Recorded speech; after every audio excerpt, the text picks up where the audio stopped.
تھی. آپ مسجد نبوی میں نماز پڑھا رہے تھے, اور نماز پڑھاتے ہوئے چلنے لگے, اور چلتے چلتے چلتے دیوار کے ساتھ لگ گئے. پھر پیچھے ہٹے اور ہٹتے ہٹتے ہٹتے ہٹتے مصلی کے کنارے پر آ گئے.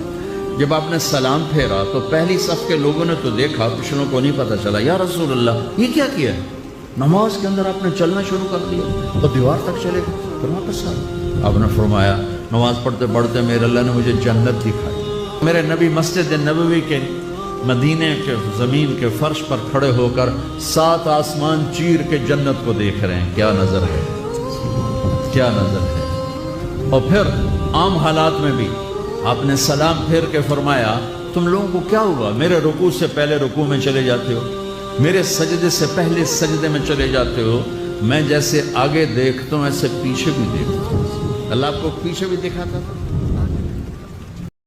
رسول پاک صلی اللہ تعالیٰ علیہ وسلم فرمانے لگے, دجال پوری دنیا میں آئے گا, لوگوں کو ڈرائے گا, روب ڈالے گا. حضور فرماتے ہیں, لوگوں سن لو, نہ میرے مدینے میں دجال داخل ہو سکتا ہے, نہ طاعون کا مرض داخل ہو سکتا ہے. کون روکے گا؟ حضور فرماتے ہیں, رب نے فرشتوں کی ڈیوٹی لگا دیا جو میرے مدینے میں پہرا دیتے ہیں. حضرت علی نے فرمایا, رشتے خون کے نہیں احساس کے ہوتے ہیں. اگر احساس ہو تو اجنبی بھی اپنے ہو جاتے ہیں, اگر احساس نہ ہو تو اپنے بھی اجنبی ہو جاتے ہیں. حضور نے فرمایا, اللہ اس شخص کے چہرے کو تر و تازہ رکھے جس نے میرے سے کوئی حدیث سنی, پھر جیسے سنی اس کو ویسے آگے پہنچا دیا.